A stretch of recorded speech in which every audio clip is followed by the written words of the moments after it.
Welcome to this very exclusive auction. और ये है लेडीज एंड जेंटलमैन, भारत के संविधान की ओरिजिनल कॉपी, उन 1000 कॉपियों में से एक जिन्हें कॉन्स्टिट्यूएंट असेंबली मेंबर्स के लिए स्पेशली तैयार किया गया था। A very rare and truly a collector's item which was meant for those जिन्होंने 3 साल रात दिन एक करके इस किताब को मुकम्मल किया था। पेश करते हैं ladies and gentleman, the constitution of India, Bharat का संविधान।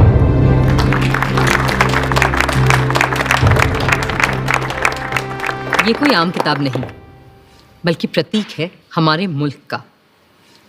पर कभी सोचा है आपने कि ये मुल्क आखिर होता क्या है? समाजशास्त्री कहते हैं कि एक ही नस्ल, धर्म, जबान, परचम और हुक्म को मानने वाले बाशिंदों के समूह से बनता है एक मुल्क, एक देश। मगर हिंदुस्तान जैसे बहुत सी भाषाओं, धर्मों और तमाम जातियों प्रजातियों वाले सब कॉन्टिनेंट को किसी तंग नज़रिए से नहीं देखा जा सकता है। और ऐसे मुल्क, ऐसे समाज में पुरानी रीतियों को तोड़कर सबको साथ लेकर आगे चलने के लिए किसी पुराने कानून से भी काम नहीं चल सकता है। इसीलिए हमारे पुरखों ने बनाया था हमारा संविधान, हमारा कॉन्स्टिट्यूशन, हमारा आईन। ये आईन ही तो वो आईना है जिसमें देखकर ही हम खुद को पहचान पाते हैं और संवार भी सकते हैं। आज से मैं आपको इस जादुई आईने के अंदर के संसार की सैर पर ले जाऊंगी। ये कैसे बना, कब बना, किस किसने बनाया और क्यों बनाया? तो चलिए चलते हैं वहां जहां कहानी शुरू हुई थी, हमारे संविधान की। बट फर्स्ट थिंग्स फर्स्ट, पहले आप भी तो ठीक से देख लीजिए उस मुकद्दस किताब को जिसकी बात हम कर रहे हैं।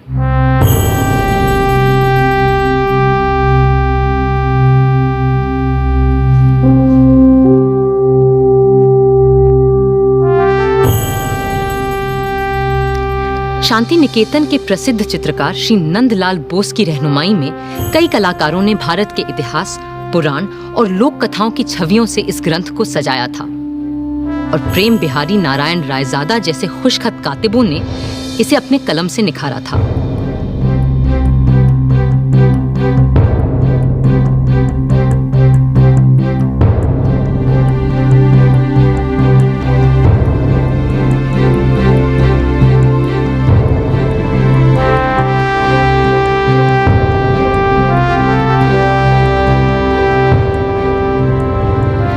मगर ये काम मुश्किल होते हुए भी बहुत आसान था उस काम के मुकाबले जो इस संविधान की कल्पना कर इसे लिखित रूप देने वालों ने संविधान सभा में पूरे 3 साल लगाकर किया था।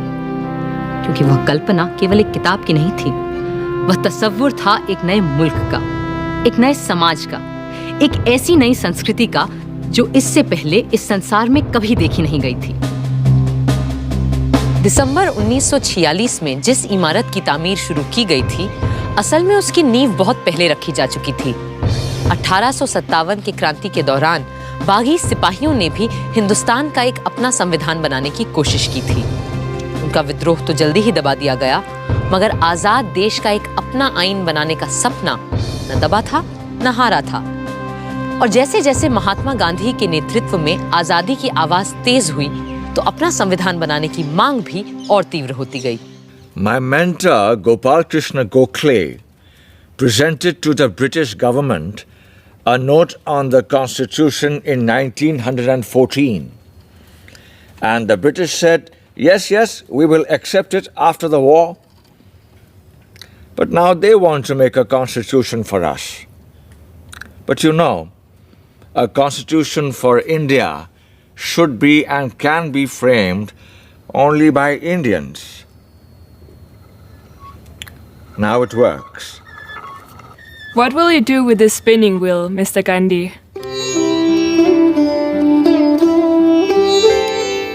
This is my secret weapon to drive the English rulers away so that we will have the power to make our own constitution. अब गांधी जी की सरपरस्ती में इतिहास ने दोबारा हमें एक नए भारत को गढ़ने का मौका दिया था। कांग्रेस नेता और आला वकील पंडित मोतीलाल नेहरू ने 1928 में एक रिपोर्ट तैयार की जिसे नेहरू रिपोर्ट या स्वराज संविधान के नाम से भी जाना गया। और उनके बाद जब उनका बेटा जवाहर कांग्रेस का सदर बना तो उस युवा नेता ने हिंदुस्तान के अपने संविधान के सपने को और शदीद तरह से सबके सामने रखा।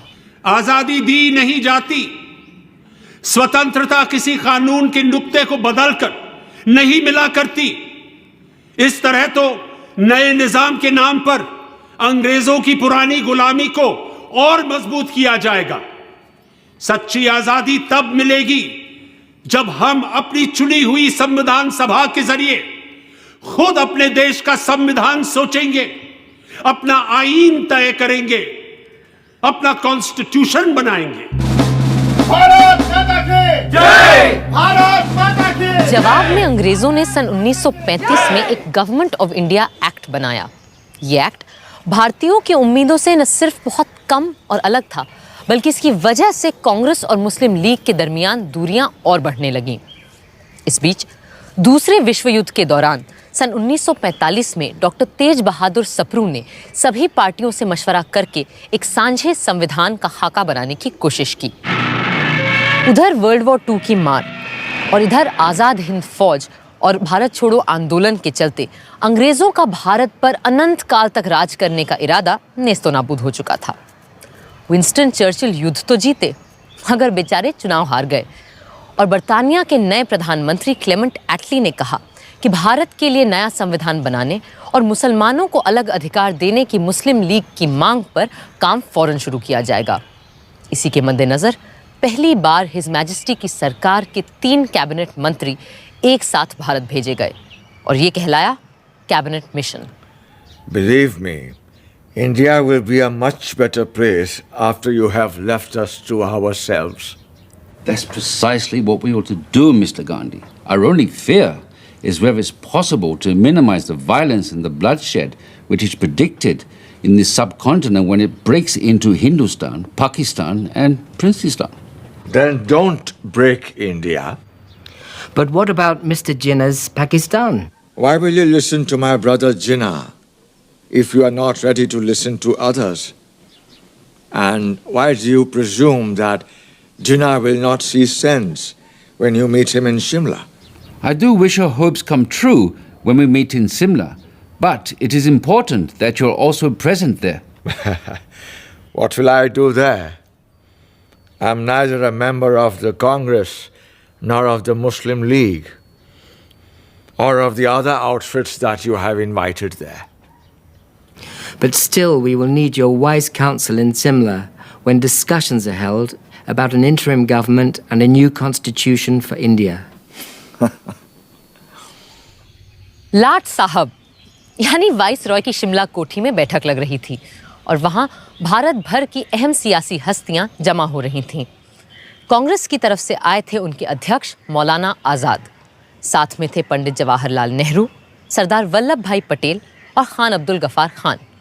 मुस्लिम लीग की तरफ से थे मिस्टर जिन्ना, जिनके साथ थे लियाकत अली खान, सरदार निश्तर और नवाब इस्माइल खान।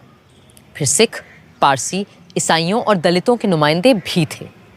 उधर पूरे मुल्क में फैले सैकड़ों रजवाड़ों की तरफ से वहां मौजूद थे भोपाल के नवाब मोहम्मद हमीदुल्ला, जो उन दिनों चेंबर ऑफ प्रिंसेस के चांसलर थे। Friends, the winds of change have swept the old order all over the world, ever since this bloody war has started. And our new Labour government of Britain is of the opinion that the time has come for Indians to decide how they are going to govern themselves. And the purpose of this meeting is to have discussions with all of you, the representatives of British India and the Indian states, is to secure a way of framing the constitution of a free India.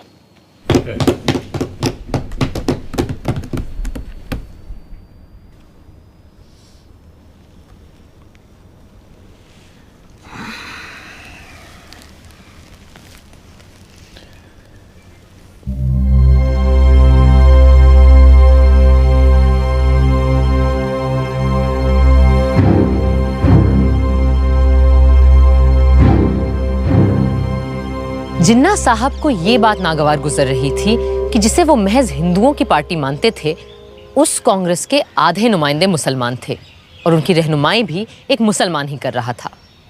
Shimla की ठंडी आबो हवा का ऐसे माहौल में गर्म हो जाना लाजमी था। मैं और मेरे साथी इस वक्त यहाँ पूरे हिंदुस्तान की आज़ादी की पेशकश लिए मौजूद हैं।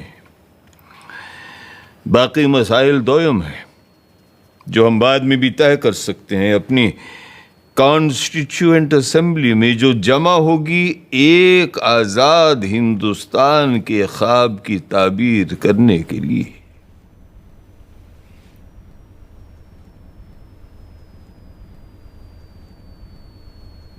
My colleagues and I stand here for the independence of the whole of India. Other matters are subsidiary to this and can be discussed and decided in the Constituent Assembly, which will make a blueprint for an India of our dreams. Dreams that may turn into nightmares for the Muslims of this country if we allow the Congress to have its way. That's why it's imperative that we Muslims of India have our own group of states that may decide its own constitution. What are the groupings you have in mind, Mr. Jinnah? All the Muslim majority states like Sindh, Punjab, Balochistan, and Northwest Frontier Province will form the first group. And the states of Assam and Bengal will be in the second group.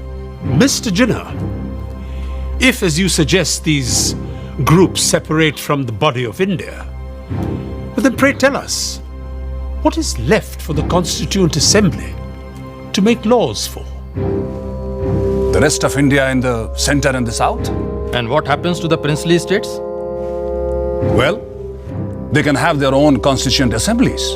This is not acceptable to us. We are here to discuss the fate of a united India, not to break India into pieces. And if this is the purpose of this mission, I'm afraid we have no business being here. In that case, I'll be forced to adjourn the meeting. जिन्ना साहब चाहते थे कि हिंदुस्तान के पूर्व में असम और बंगाल और पश्चिम में 4 मुस्लिम बहुल सूबों के लिए एक अलग संविधान सभा बने और बाकी के भारत के लिए दूसरी संविधान सभा, और राजे रजवाड़े खुद अपने आप तय करें कि उन्हें किसी के साथ जाना है या खुद मुख्तार रहना है। जाहिर है कांग्रेस के नेताओं को ये अनेक संविधानों की सूरत बिल्कुल बर्दाश्त नहीं थी। कल कुछ लोगों ने ग्रुपिंग्स के लिए एक तजवीज़ पेश की थी जो हमारे मुल्क को मजहब व मिल्लत की बिना पर बांटने की एक पेशकश है। हम ऐसी किसी भी तरह की पेशकश के सख्त खिलाफ हैं। हिंदुस्तान एक मुल्क है। आप सुन रहे हैं लियाकत अली खान साहब, हिंदुस्तान एक मुल्क है और एक ही असेंबली इसका आइन बना सकती है जिसमें तमाम सूबों, इलाकों, मजहबों और फिरकों के चुने हुए मेंबरान और राजे रजवाड़ों के भेजे हुए नुमाइंदे भी शामिल होंगे।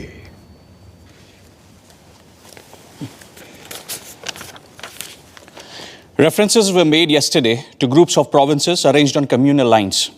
We are totally against any machinery to run any such groupings. India is one nation and it needs its constitution to be made by one assembly, which has elected representatives of the states, region, religion, and the nominated representatives of all the princely states as well. This is what I call the tyranny of numbers. Everyone knows here that such an assembly will have a brute majority of caste Hindus and their party, the Congress. And in the game of numbers, minority Muslims will have no say left. That's why we need 2 assemblies, so that Muslims can frame their own laws. मगर मेरे भाई जिन्ना, क्या आज तक हमारे पास हिंदुओं के लिए अलग और मुसलमानों के लिए अलग आइन थे? नहीं थे ना? तो फिर यकबयक आज इन 2 कानूनों की जरूरत क्यों आन पड़ी? क्यों? I trust the British sense of fair play. But with the Hindus ruling India through their Congress, Muslims need a special constitutional protection. I have gone through the length and breadth of India and I know how vulnerable Muslims are feeling today. And as their sole representative here, it is my duty to... ये आपसे किसने कह दिया कि मुसलमानों के अकेले नुमाइंदे आप ही हैं? अरे भाई, मुसलमान तो हम भी हैं, क्यों मौलाना? Well, I do not need to establish my credentials here. Because the Muslims of this country know who stands here for their rights and who here is a paid quisling Muslim masquerading as their representative. I take strong objection to such a remark being made about my esteemed colleague. Mr. Jinnah, if I've got you right, you need these groupings because of the communal mistrust that exists in this country. That's perfectly right, Sir Stafford. Muslims cannot be a part of a constituent assembly which will be dominated by caste Hindus. May we deal with first things first, please, which is to dispose of the problem of the Indo-British relationship. For that, we need to make our own constitution for a free India. The communal problem can be dealt with later. Later? Later, there'll be no Muslims left alive in India if Congress is given its way. And that is unacceptable to me. If Mr. Nehru doesn't like the idea of groupings of states within the same India, then it will be better to have two Indias. One for Hindus and another for Muslims. Hindustan and Pakistan. And a Princestan, the federation of the princely states. This is ridiculous. It clearly indicates the reality behind the groupings proposal Mr. Jinnah is making. I will not be a party to this balkanization of India. No! India is one and will remain one country. कड़वा सच ये था कि अंग्रेज हिंदुस्तान में अपनी घटती हुई फौजी ताकत से अच्छी तरह वाकिफ थे और वो चाहते ही नहीं थे कि सांप्रदायिक आग को फैलने से रोका जाए। पर हाँ, जाने से पहले सत्ता वो सौंपना चाहते थे एक ढीले से राष्ट्रसंघ के हाथ, जिसकी लगाम हो सके तो उनके ही हाथों में रहे। इन्हीं सब बातों को लेकर 16 मई 1946 को एक समझौते का मसौदा बनाया गया। United Dominion of India will be given independence as and when the appropriate time comes. In the meanwhile, two constituent assemblies will frame the constitution.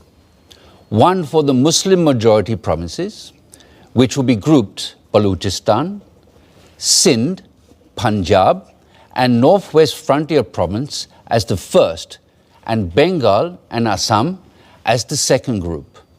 The Hindu majority provinces in the central and southern India will form another group and make their own constitution.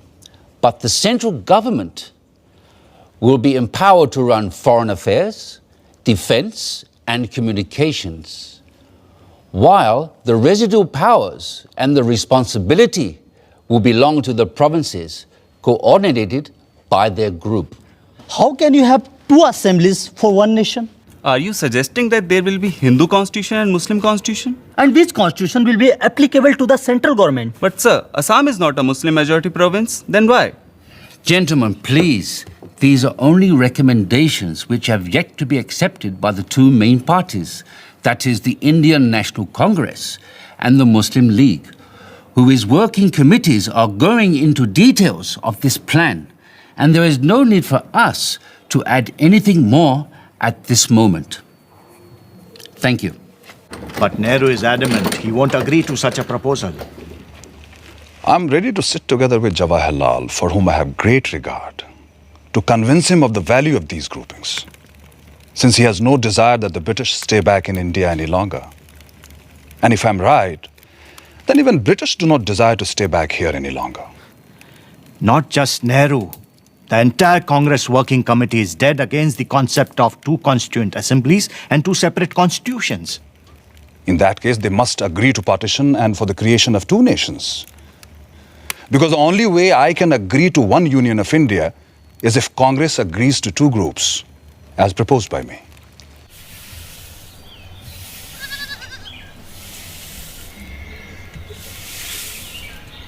Bapu, working committee ने जिन्ना साहब की groupings की तजवीज़ के खिलाफ एक resolution pass किया है। Congress Working Committee agree that the groupings will hinder the concept of a united India and rejects any such demands put by external pressures which will hinder the working of any body constituted to decide the future of an independent country. There should be a sovereign body for the purpose of drafting the Constitution, and it must be unhindered by any external authority. ये है हमारा दस्तावेज बाबू। हम अपने देश का बंटवारा कभी कबूल नहीं कर सकते। अंग्रेजों ने हमारे साथ चाहे कुछ भी किया हो, उनके कैबिनेट मिशन ने अपना काम पूरा कर लिया है और अब उन्हें जल्दी है कि वो हमारी छाती से उतरे और जाएं। अब ये हम पर है कि हम कैसे अपनी इस दुखी अभागी धरती को सुखी और भाग्यशील बनाएं। कुल मिलाकर कैबिनेट मिशन असफल हो चुका था, मगर वो खाली हाथ वापस भी नहीं जाना चाहते थे। सो दोबारा एक बार मिलने और बातचीत का सिलसिला शुरू हुआ और 1 महीने की मशक्कत के बाद 16 जून को एक और प्रस्ताव सामने आया। Partition? The Congress will never agree to partition. Why would they agree to parity between themselves and the Muslim League in the interim government? And why will they not agree to have any Muslim members on behalf of Congress? How can 1/4 of the population be given half the population's seats in the cabinet? अगर हमने cabinet mission की सरकार में शामिल होने की तजवीज़ नहीं मानी तो न सिर्फ हमें सरकार से बाहर बैठना पड़ेगा, बल्कि ये मुमकिन है कि अंग्रेज हमें दोबारा जेल में डाल दें। अब इससे बेहतर यह है कि हम उनकी इतनी सी बात मान लें कि हमारी भेजी काबीना की फहरिस्त में किसी मुसलमान का नाम ना हो। खुद अपना नाम कटवाने की तरकीब बता रहे हैं आप तो मौलाना। सरदार, मुल्क किसी भी शख्स से बहुत बड़ा होता है और किसी भी मिल्लत से भी। मैं मौलाना की बात समझ सकता हूं। अगर हमने सरकार में आने का ये मौका हाथ से जाने दिया तो यकीनन मुस्लिम लीग और खास तौर से जिन्ना साहब इस बात का नाजायज फायदा उठाएंगे। बाबू, आपका क्या कहना है?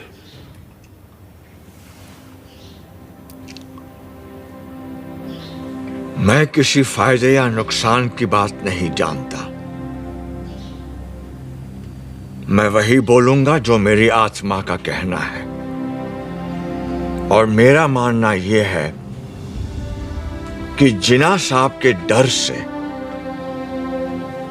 या सरकार में शामिल होने की जल्दबाजी में अगर हमने कांग्रेस की सूची से मुस्लिम भाइयों के नाम काट दिए तो हम में और उनमें अंतर क्या रह जाएगा?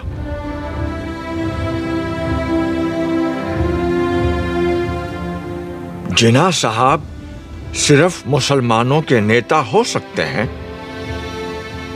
पर आप लोग तो सिर्फ हिंदुओं के रहनुमा नहीं है ना। बापू, आपने सही फरमाया, मगर क्रिप्स और उनके साथी अभी रुकने वाले नहीं हैं, और अगर सरकार में शामिल होने के लिए हमें मुसलमानों को अपनी काबीना से खारिज करना भी पड़े तो क्या फर्क पड़ता है? मुझे फर्क पड़ता है, और मेरा ऐसी पार्टी से कुछ लेना देना नहीं हो सकता है। अगर आप लोग सरकार संभालने के लिए इतने उतावले हैं तो बनाइए आप सरकार। मैं दिल्ली छोड़कर जा रहा हूं। बापू, हम आपकी बात समझते हैं, पर अगर इस समय उन्हें फौरन जवाब नहीं दिया तो ये मौका हाथ से निकल जाएगा। अगर यही आप सबका फैसला है तो मैं अपनी हार स्वीकार करता हूं। मुझे अंग्रेजों की नीयत सही नहीं लगती, पर मेरी बात ही सही है। इसका कोई सबूत भी तो नहीं है मेरे पास।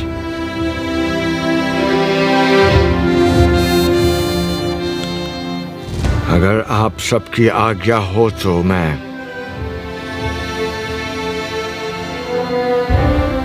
इजाजत चाहूंगा।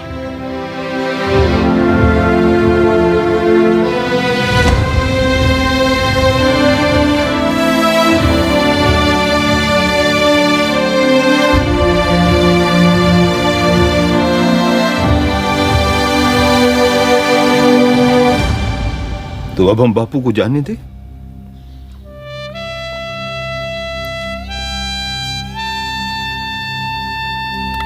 प्यारे लाल,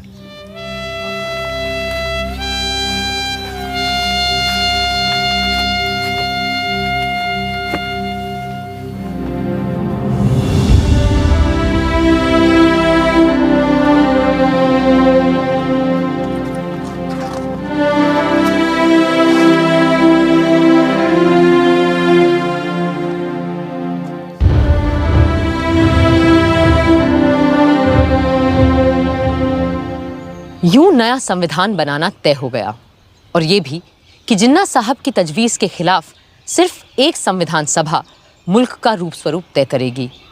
जाहिर है कोई इस व्यवस्था से पूरी तरह खुश नहीं था, मगर जिन्ना साहब पर तो जैसे गाज गिर गई थी, और वो अपने मुखालिफों को आसानी से बख्शते नहीं थे। We have been betrayed by Viceroy Webble. Viceroy Wavell ने हमारे साथ दगाबाजी की है। Cripps has debased his talents, and Pethick Lawrence has proved to be a treacherous man. Crisp ने अपने हुनर का गलत इस्तेमाल किया है। पथिक लॉरेंस ने हमारी पीठ में छुरा भोंका है। Breaking all the norms of decency, they have invited the Congress, which had earlier refused the offer to join the interim government without even consulting us. भलमनसियत के सारे पैमाने तोड़कर कांग्रेस को सरकार में शामिल कर लिया गया, जबकि कांग्रेस ने पहले साफ साफ इनकार कर दिया था, और ऊपर से तुर्रा ये कि ये सब बिना हमसे पूछे, बिना हमारी इजाजत लिए बगैर किया गया है।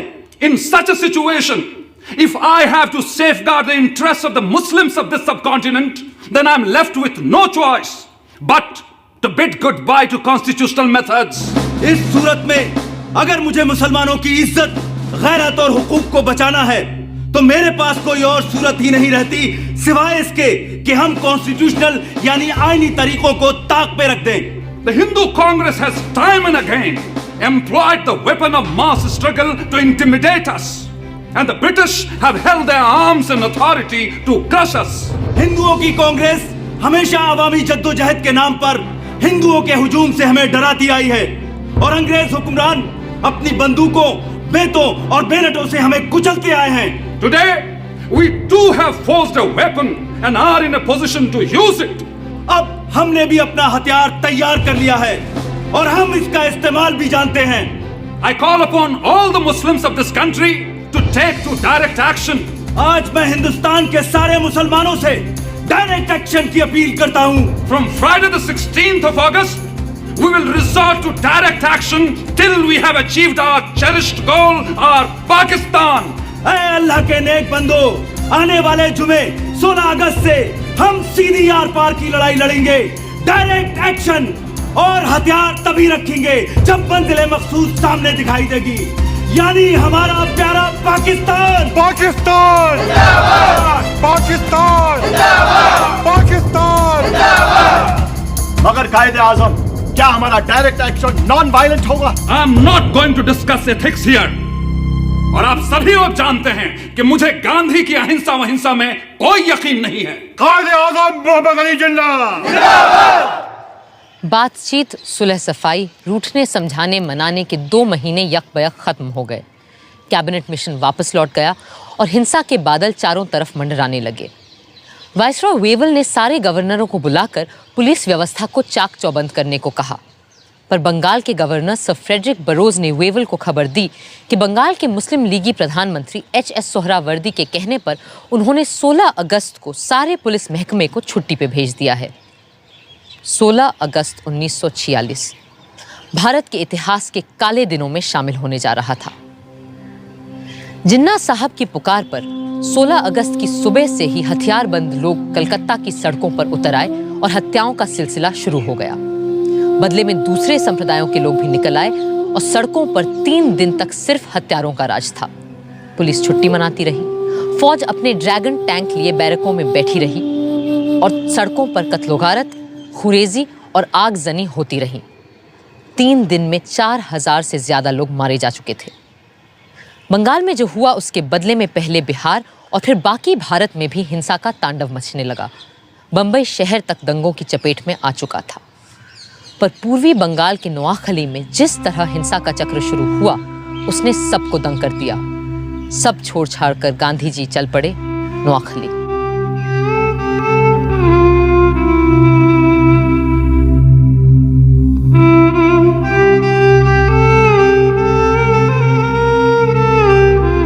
लाट साहब वेवल का मानना था कि हिंदुस्तानियों के साथ मिलकर बनी सरकार ही इस गृह युद्ध जैसी स्थिति को रोक सकती है।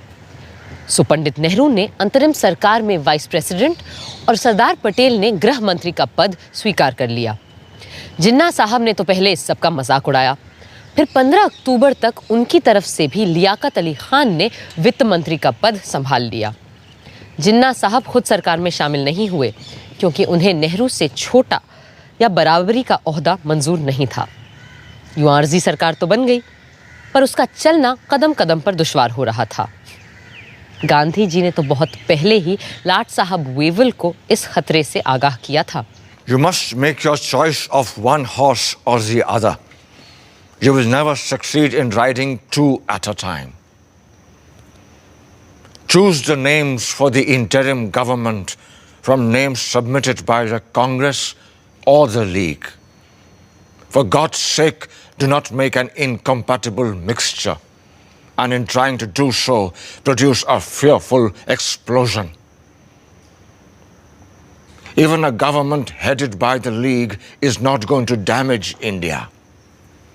But I'm not ready to accept the division of Congress as Hindu and League as Muslim. No.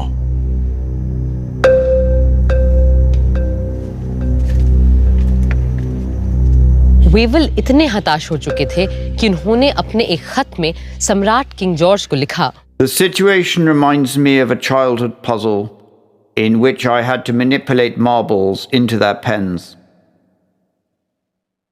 Just as the last one seemed to get into place, the others invariably ran out. I am trying to postpone convening the Constituent Assembly as much as possible, and maybe have one more round of talks with Mr. Jinnah and Nehru.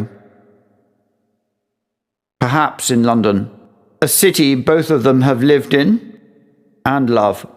दिसंबर 1946 के London के बर्फीले माहौल से ज्यादा सर्द अगर कोई चीज थी तो वो था मिस्टर जिन्ना और पंडित नेहरू के बीच का रिश्ता। कई मुलाकातों के बाद भी जब कोई बात न बनी तो आखिर नेहरू जी ने अंग्रेजों को उनके घर में घुसकर अंतिम चेतावनी दे डाली। There is a great urge amongst the populace of India for political progress and for making a constitution. Mr. Jinnah's Muslim League is but a fly on the weighing scale compared to the vast force in India. And if the British authorities do not call for the Indian Constituent Assembly immediately, we will have to resort to another mass action against His Majesty's government. Thank you, gentlemen. Mass action के डर से British सम्राट की सरकार तुरंत मान गई और पंडित नेहरू के भारत लौटते ही 3 दिन के अंदर हिंदुस्तान का आईन बनाने के लिए कॉन्स्टिट्यूएंट असेंबली का मिलना तय हो गया।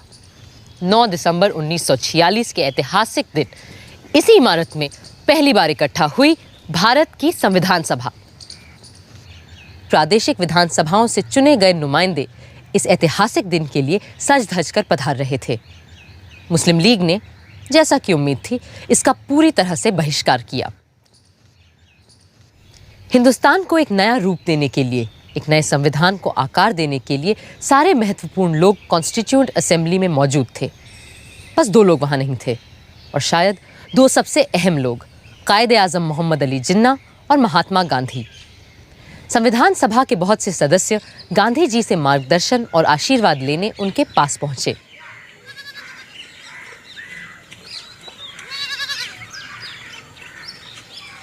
आइए आइए जगजीवन बाबू, मुझे पता है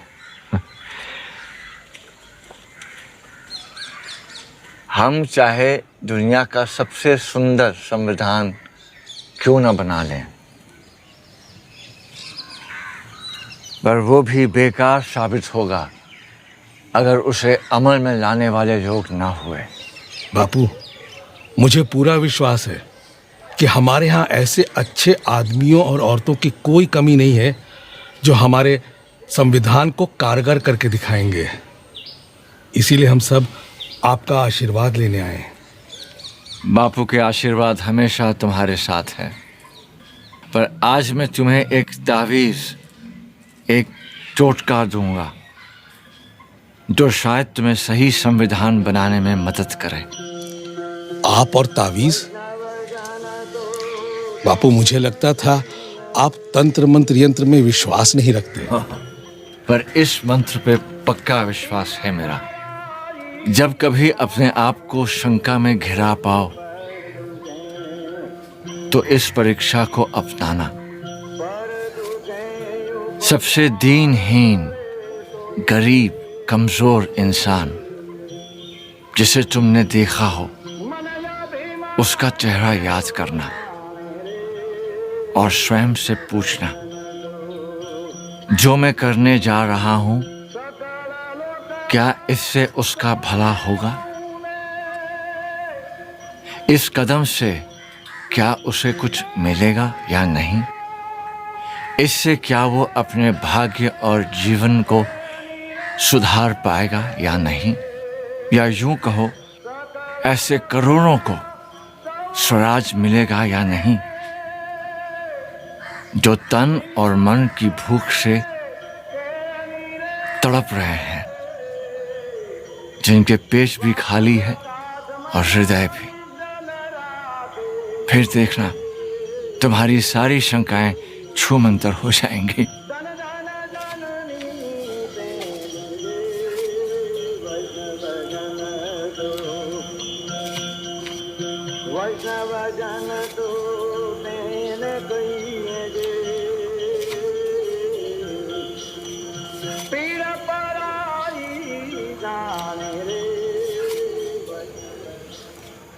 संविधान सभा ने सबसे सीनियर सदस्य डॉक्टर सच्चिदानंद सिन्हा को कार्यकारी अध्यक्ष चुना और उनकी निगरानी में सारे सदस्यों ने शपथ ली।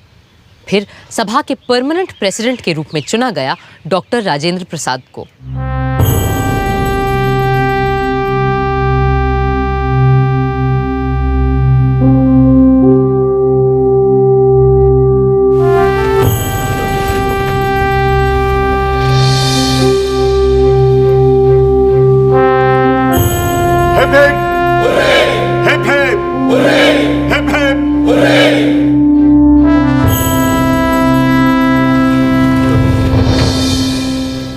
बहनों और भाइयों, अगर आप मुझे माफ करें तो मैं ये कहूंगा कि इस देश में जहां जात पात के इतने झगड़े फैले रहते हैं, आप लोगों ने हमें चुनकर एक तरह से अपनी जाति से बाहर कर दिया है और अपनी जात पात में बैठने से वंचित करके आपने हमें एक अलग, एक दूसरी जगह, एक दूसरे किस्म की कुर्सी पर बैठने के लिए मजबूर कर दिया है।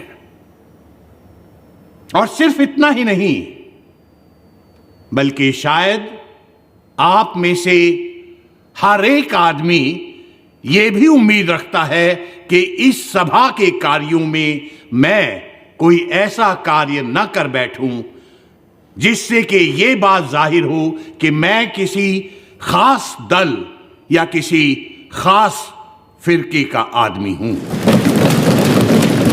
पहले हिंदी और फिर अंग्रेजी में बोलते हुए राजेंद्र बाबू ने सबके दिलों को छू लिया। Above all, what we need is freedom. And as someone has said, nothing is more valuable than the freedom to be free. Let us hope and pray that as the result of the labors of this Constituent Assembly, we shall have achieved that freedom and we shall be proud of it. 13 दिसंबर के ऐतिहासिक दिन पंडित जवाहरलाल नेहरू ने संविधान सभा के सामने एक ऐसा प्रस्ताव रखा जो हमारे आईन की नींव बनने वाला था, और ये था संविधान के लक्ष्य और ध्येय के बारे में, AIIMS and objectives resolution. Mr. Chairman,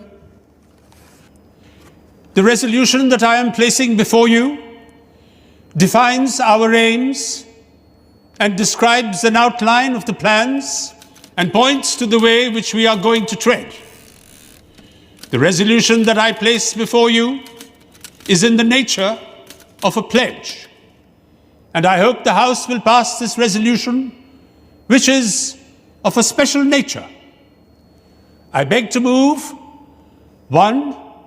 This Constituent Assembly declares its firm and solemn resolve to proclaim India as an independent, sovereign republic.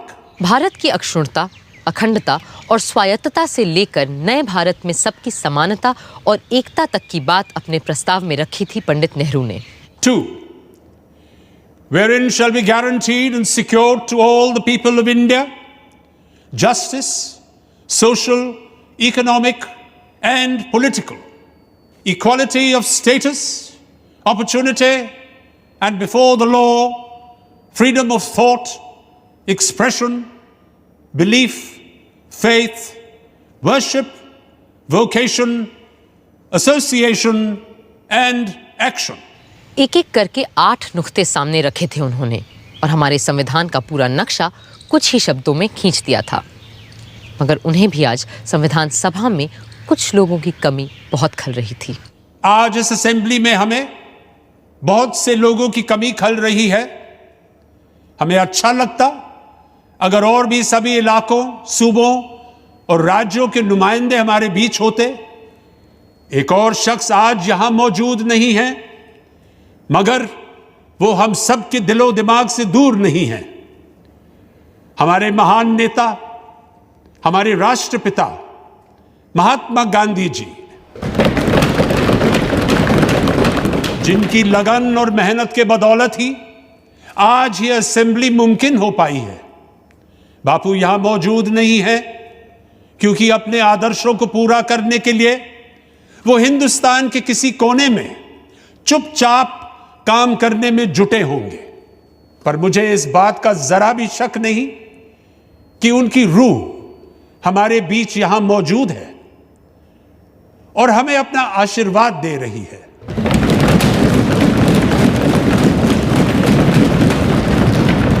I also think of the various constituent assemblies that have gone before us, when the fathers of the great American nation met and fashioned out a constitution that has stood the test of time for more than a century and a half.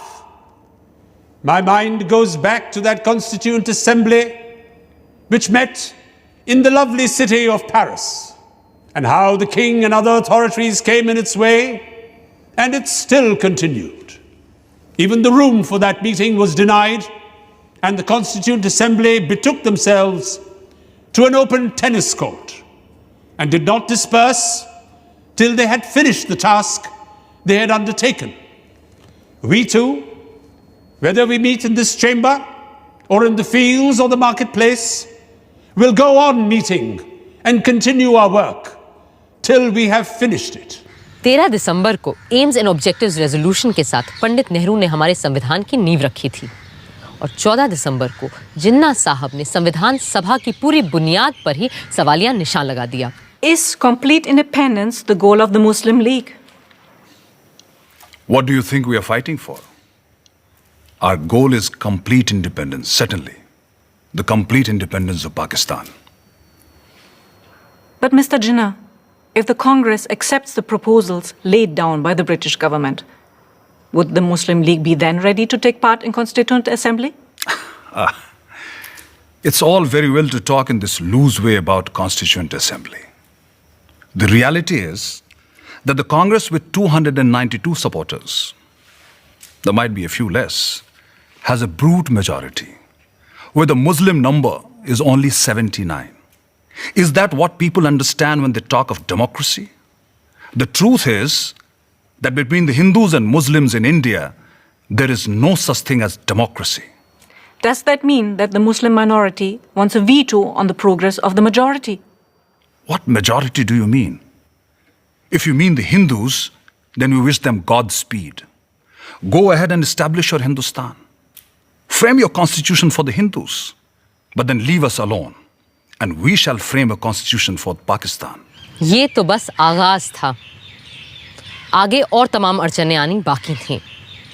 अब देखना है इन चुनौतियों का सामना कैसे किया हमारा संविधान बनाने वालों ने।